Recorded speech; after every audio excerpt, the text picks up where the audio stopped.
This summer, Instacart presents famous summer flavors coming to your front door. Or pool.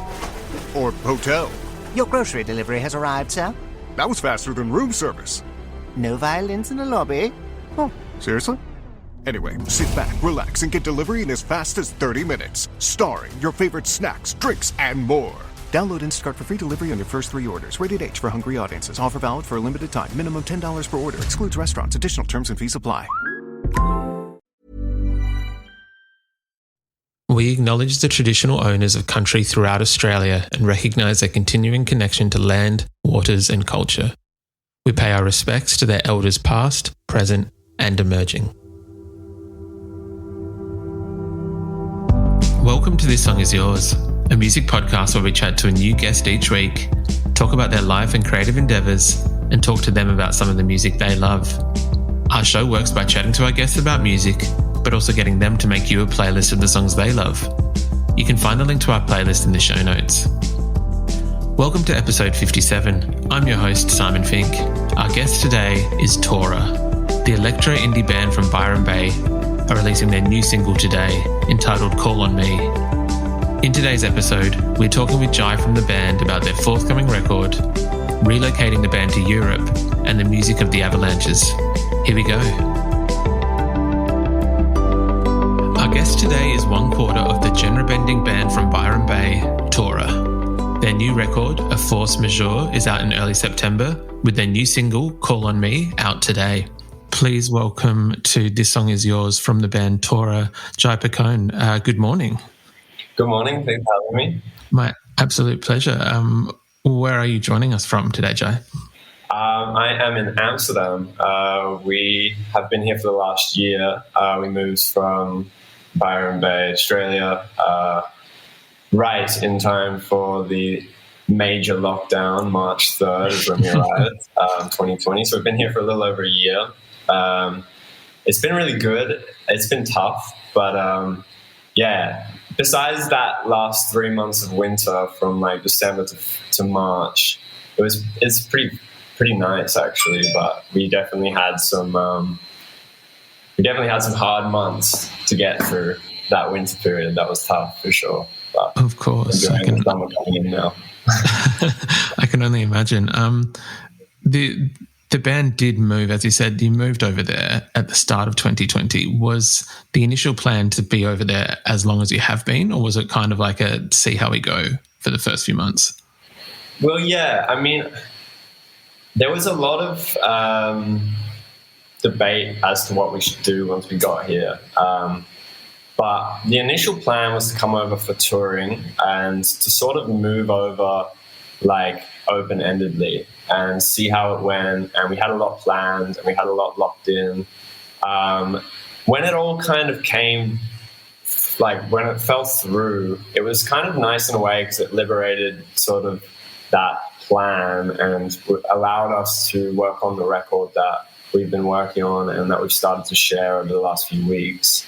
And that record, I don't think would be in existence had it not been for the events that occurred, essentially. But as soon as we realized the situation we were in, we basically just thought, okay, well, I mean, we might as well try and make the most of it in the best way we can. And that was essentially getting a studio on the other side of town, just like booked all the time and going there every day. It's about a 10K bike ride.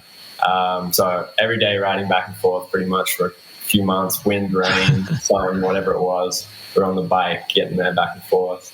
And yeah, we finished the record kind of like September last year. So it's been a while since it's been finished. But yeah, I think there was like a solid 4 or 5 months where we were just, that was more or less what we did. And yeah, it was good to do that. And I don't think if Corona hadn't have happened, we would have written the record in its current form at all. So it's an interesting thing to look at it like that. It's definitely an interesting catalyst for a record in a way. Yeah. I'm very. I think the name speaks to that as well. We ended up, the record's called A Force Majeure, which is kind of like, an event that you can't control in a sense. So I was going to touch on that later in the interview. I've got it in my notes and in things to discuss because and we might as well jump to it. The new record, it does come out in September. And as you said, it's called A Force Majeure. Yeah, obviously, was that due to the circumstances that, you guys found yourself in and kind of what had happened? Yeah, I think it was. I think like we liked the sound of it, but obviously it was fitting and like spoke to the circumstances. And I think Joe came across the phrase at some point and was just like, wow, that's so like such a nice, well, it's a nice way to put situation, I guess. It sounds like a nice way to put this situation. And it's a little more broad than like something that's, too specific. It's like it could mean a fair few different things, and we expect people to interpret it themselves from their own perspectives, as music is generally the case. Of course, I can definitely understand that. It is it's definitely like a positive way to frame the situation that has happened. When you were over there, again, the plan was kind of touring and going around and making more of like a base camp there for yourself. Did you find when you started to write for this record, because of like the different location, the different circumstances, that you approached your songwriting in a different way? Yeah, I think that's kind of inevitable when like there's such a stark change. Like even when it's a difference of like the studio you're working in, I think there's a difference in the way you write, even if it's subtle. But when it's like a different city, a different means of transport, a different house you're living in, different weather, different people, that really does adjust the feelings that you're writing with, I guess, but then also the approach in a sense. Like the approach wasn't drastically different, but it was a little, just due to like the circumstances, I guess. And we did change the approach. Like it was more collaborative because no one else had anything like else on. Everyone was always there, so they're always all in the room. Sometimes on the previous records, there'd be a week where someone would have something like that they'd have to travel for, or like, they'd have another piece of work somewhere, and so there were moments where you come back from that in previous records and you'd see the progress and you'd be like, oh, that's interesting, and then you get inspired. But this time it was kind of difficult in a way because there was no excuse for like, I mean, we did have breaks, but there wasn't really a good excuse to like take a week off, because there was nothing really else to do besides work on music or work on whatever creative interests you can do at home, I guess. So it meant that we were really in each other's space a lot, and that made it difficult, but it also made it a quick record to write, I guess. To get it done, it was fairly quick. That's very cool. Do you think, obviously, notwithstanding the band's boundaries, has it made you guys a little bit, I guess, always I find with bands or with artists that have like in a group, that shared experiences definitely strengthen the bond. And with something like this, has that been the case where you guys, obviously moving overseas would have been one thing anyway, but having this whole collective experience together, has that definitely, I guess, made you guys work better as a machine in terms of, in terms of how you guys work as a machine and work together? Yeah, I think it has. I think we've definitely learned more about each other, and we've been through like a few more things together, which strengthens the bond. But we have known each other, I should note, everyone's known each other for over 10 years, basically. And we, even more, like some of them have known, like Sean and Joe have known each other for like 15 plus years or something. And I've known them like since I was 11. So we know each other really well. but I think everyone is changing, and I think they are still like, they're getting to know me sometimes because like they knew me a lot through my teenagehood, you know, from 16 till 19, 20. And I think there was some like development that happened over the last few years. But I think also through the process of like this pandemic, like navigating that, yeah, we had to be a bit more like lenient in people's like just emotional states, I guess, because of people like no one can, it's hard to understand, I guess, right now your feelings as well as you could previously, just because there's so much like extra stuff that I think is impacting people without them even really realizing it, and it weighs in on your emotions in sort of subtle ways. And I think we needed to spend time acknowledging that and just being aware of that factor, that big factor that was impacting people emotionally. And it made things a little bit more touchy at times, and also because we're like, you know, the other side of the world from our family and stuff. So yeah, there's lots of different things that we had to consider and be conscious of. And that, I think, did, to answer your question, it has heightened the emotional bonds between the group and made us more, you know, conscious of those kinds of factors, I guess. Yeah, definitely. The payoff, I feel, from what we've heard so far has been incredible.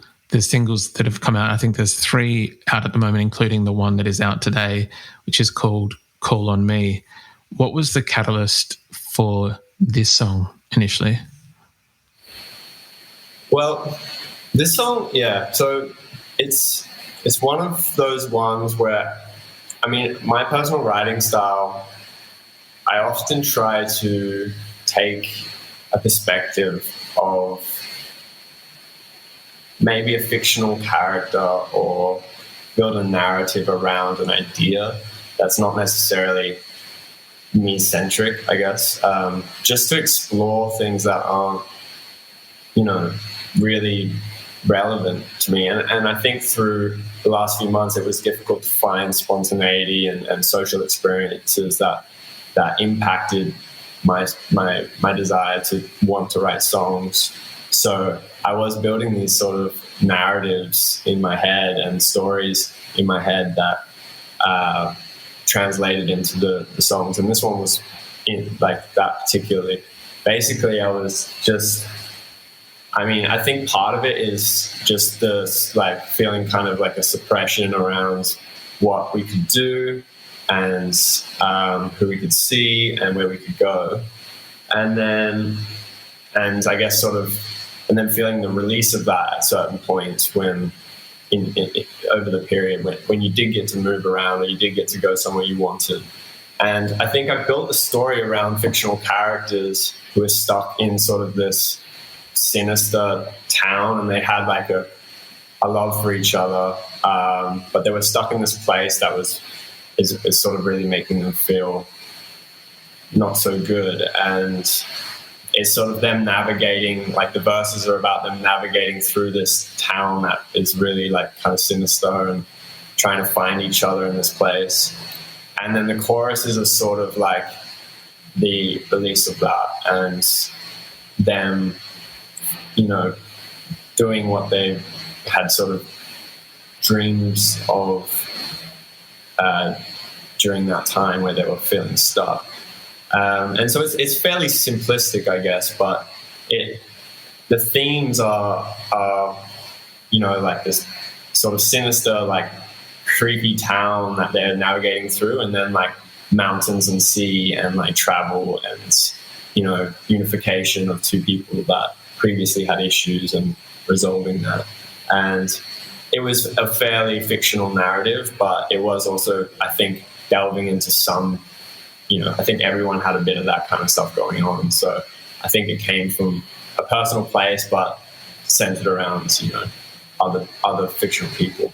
Yeah, of course. With what you've just described, with it being fictional, do you sometimes find, because I think, like, especially as we discussed, you've moved overseas and now in lockdown or like kind of not able to really go anywhere, do you sometimes, I guess, like, it could be almost viewed as like escapism or like yearning to be able to go and do some of those things? Maybe not so much the creepy town. Maybe you want to yourself go visit a bit of a brighter place. But yeah, do you find that when you are creating or writing music that it is a bit of a way to escape in a way? Yeah, I think that song definitely has like its escapism feelings around it. I think the lyrics speak pretty clearly to that, especially in the chorus. And I think songwriting as a whole can really exacerbate those feelings in advance, even if you haven't gone and done it yet. You really try and dive into it the way you would feel to make a song that has some. This season, Instacart has your back to school. As in, they've got your back to school lunch favorites like snack packs and fresh fruit. And they've got your back to school supplies like backpacks, binders, and pencils. And they've got your back when your kid casually tells you they have a huge school project due tomorrow. Let's face it, we were all that kid. So first, call your parents to say I'm sorry, and then download the Instacart app to get delivery in as fast as 30 minutes all school year long. Get a $0 delivery fee with your first 3 orders while supplies last. Minimum $10 an order. Additional terms apply. Ryan Reynolds here from Mint Mobile. With the price of just about everything going up during inflation, we thought we'd bring our prices down. So to help us, we brought in a reverse auctioneer, which is apparently a thing. Mint Mobile Unlimited Premium Wireless. How to get 30, 30, bit to get 30, bit to get 20, 20, 20, bit to get 20, 20, bit to get 15, 15, 15, 15, just $15 a month? Sold! Give it a try at mintmobile.com/switch. $45 upfront payment equivalent to $15 per month. New customers on first 3-month plan only. Taxes and fees extra. Speed slower above 40 gigabytes. See detail. Some feeling to it that people can identify with, I guess. So yeah, for me, it was like sort of that in advance, but I had done some traveling through that period, through the European summer last year when we were writing that. And I think, it helped to have done that. And now when I listen back to that song, I really get a sort of poignant and like, when you listen back to music that you wrote or you listen to a lot in a certain period and then you kind of like identify with it again. I haven't really listened to that song since we finished writing it. And in advance of this talk, I listened to it again for like the first couple of times since writing it and like properly, actually sitting and listening to it.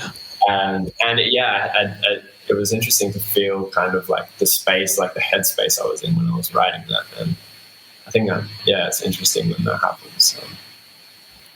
100%. I feel, whether it's either like music you've written, as you said, or just music that has been a constant within a certain time, going back and listening to it and like intently listening to it can almost transport you back there, or at least remind you of that mindset you're in. Yeah, 100%. Big time. It's the same with, I think the same with smells and sometimes even, like touch and stuff. Like I think smell is a big one, transports you back, and sound is a big one, specific songs. So yeah, it's an interesting thing. Those concepts, I think. 100%. It what is it? There is a certain word for it, and I can't think of it for the life of me. But it's like something memories where it is like it's the touch or taste of something even that can kind of bring back a thought or a time. Kind of. Yeah, definitely. The record also features some guests, which I believe Angie Hudson, Asher Franco, and Molly Nicholson, who are Australian artists. How did these? Obviously, you guys are an Australian band, but how did these collaborations kind of come around this time with you being overseas? Okay, so Asher and Angie are friends of ours from home. Two of those songs actually were like in the works prior to leaving. So there was like some ideas that were already sort of started and had like the vocals already there from the features. And we all live in the same town back at home in Byron. We see them fairly regularly. And Angie used to be in a band with Sean and Joe before, way back, like when they were teenagers. And so they know each other really well, and they've always had like a creative connection.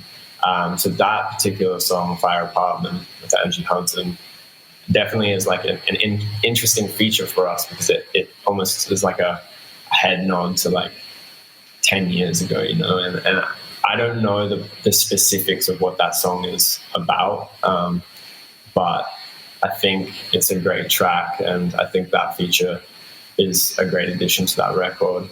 And then Asher is a friend from school, like from my age. She's a bit younger than the other guys, and I've known her for years as well. And Thorn was working on that track with her production-wise prior to leaving.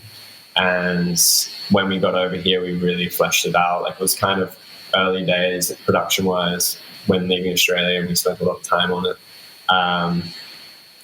And then Molly Nicholson, she's actually based in the UK, and it's a two-piece. He's a producer, and Molly is vocalist, and they're working together. And so we were back and forth in that track quite a bit. And so it was a fairly collaborative effort. And that one also, I mean, it's a bit more upbeat and housey, and that's always interesting for me because that's sort of a lot of where my influences stem from. So yeah, like all the features have something special to them, and have an interesting angle, especially like the hometown friends one. I think it's nice to pull that into a record when you can. Of course. Do you think that there's a chance, obviously, sorry, not obviously, but you guys are coming home to support the record in September with the tour? Do you think there's a chance you might pull those people on stage or take them on tour with you to be able to perform the collaborations in person? Yeah, we're looking at it for sure. It's always a tricky one, but I think for certain shows we'll be definitely giving that a go.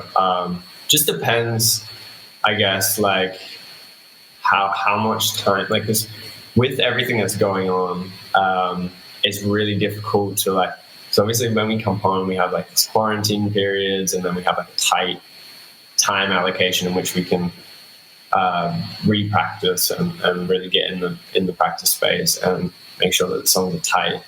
And it really just depends how everything's feeling. So we have to play it a little bit by ear. So I think people who come to those shows will either be surprised by the fact or just not see them. We'll see what happens, I guess. Are you guys looking forward to being able to come home, and other than the quarantine period and playing the shows, are you looking forward to be able to like spend some time with family and friends? Yeah, for sure. I mean, it's been like a year and 4 months or something. We've been excited, like especially through the winter. It's a little easier now because it's amazing here, but like through the winter we were all fed up. We were like, oh fuck, let's go home. But we kind of persevered through that, and it wasn't practical to go home at that point. So now, yeah, we're looking forward to it for sure. Like just even going to the beach, just seeing our friends that we haven't seen in a long time, the family, of course. Yeah, everyone's quite excited. So yeah, it should be good. I know that there's definitely quite a few people excited about you guys coming back home and being able to play these shows. So it should be a very good time. Jai, would you be happy to talk about the playlist that you sent through? Yeah, absolutely.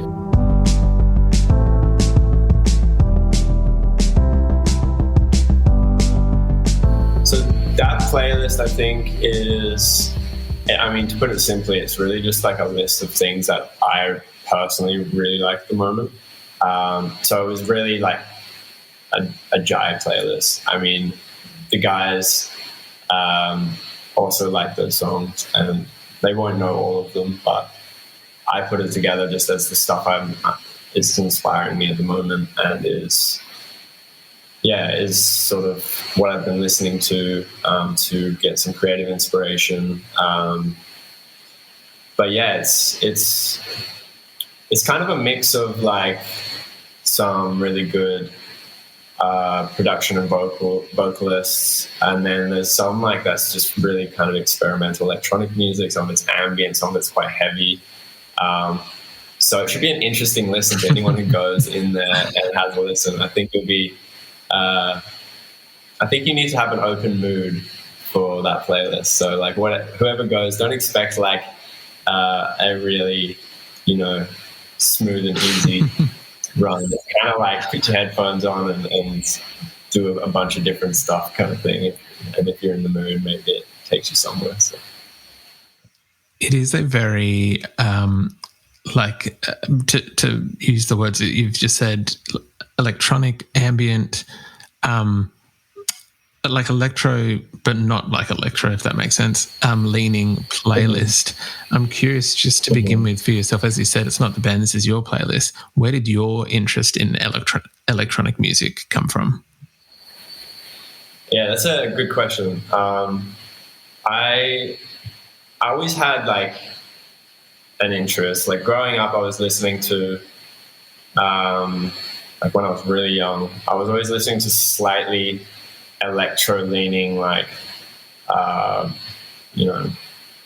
rock music and pop and stuff, and always had like a tinkle of like some electronic elements. And I think that sort of grew, particularly when we did our first European tour back in 2015. I was quite young, I was like 17 or something.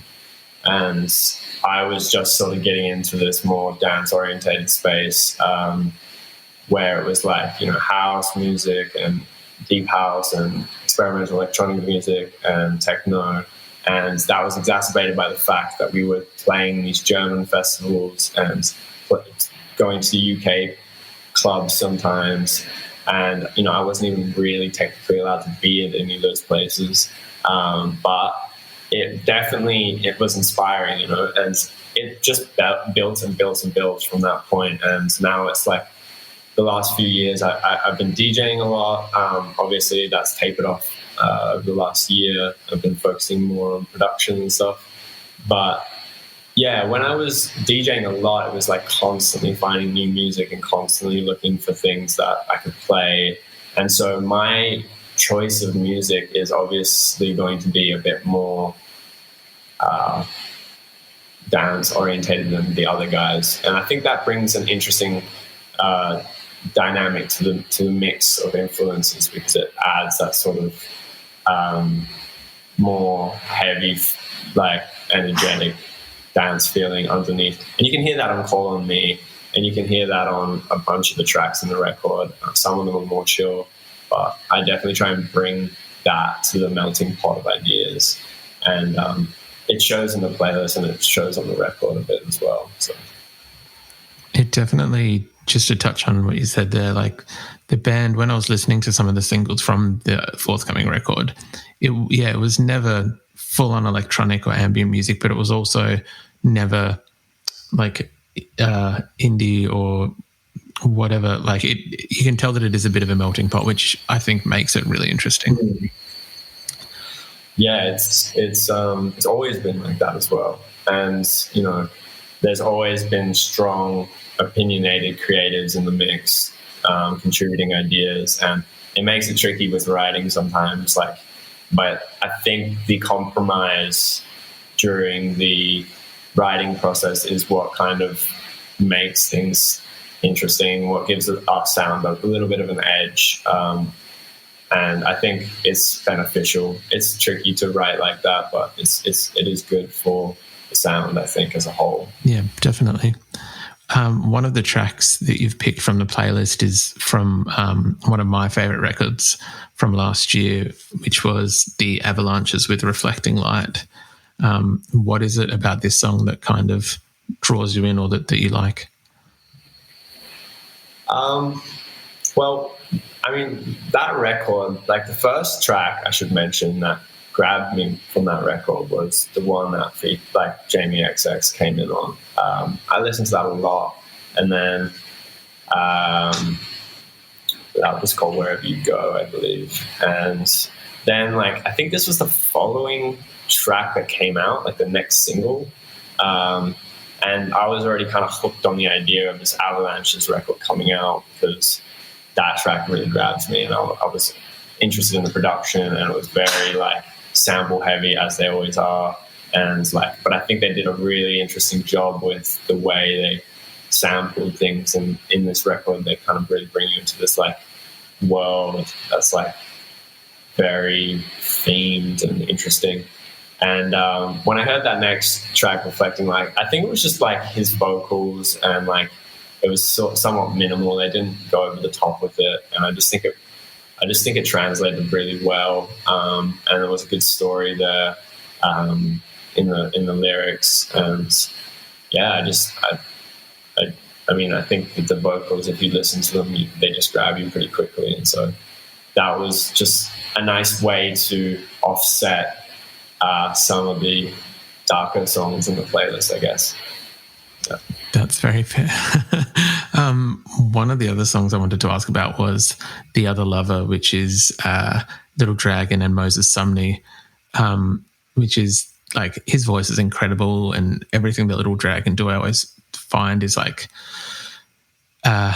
it's great, but even if you don't enjoy some of them, I feel like it's still interesting or unique in a way. Yeah, sure. What was it about this track that made you put it on the playlist? Well, Little Dragon, I should mention, have been an influence of ours since the beginning of the band. So there's always we've done a cover. It's on SoundCloud. It's got lots of plays on it, which is funny. But it is an interesting cover. So we have a big we're Little Dragon fans. And Moses Sumney, if not more recently, but also is I'm a big fan of. Obviously, he's incredibly talented, and putting those two together was definitely just something that I found it was they complement each other nicely. And I don't know, is that track, I feel that track though was a Little Dragon track, and then they redid it with Moses Sumney from memory, but I could be wrong about that. I'm pretty sure though.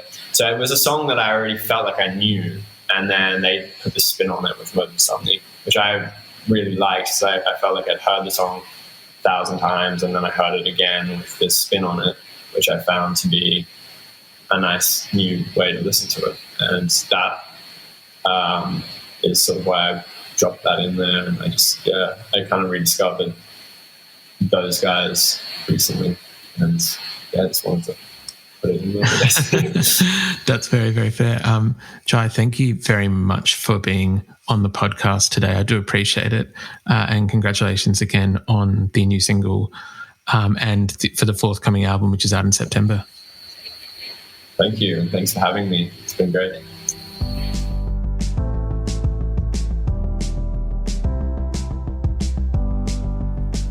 And that's our show. A massive thank you to Jai for his time. Call on Me is out now, and we've left links in the show notes if you'd like to pre-order A Force Majeure, which is out in September. We also want to give a huge shout out to Rhiannon at Positive Feedback for helping out with today's interview. You can find a link to our Spotify players in the show notes, where you'll be able to listen to all of Jai's picks. If you like this show, please subscribe wherever you get your pods and stay up to date when new episodes are released. We release new shows each Thursday and Friday morning, with guest playlists streaming on Spotify at the same time. You can follow the playlist profile on Spotify, and you can follow us on Instagram, Facebook, and TikTok. Until next week, cheers.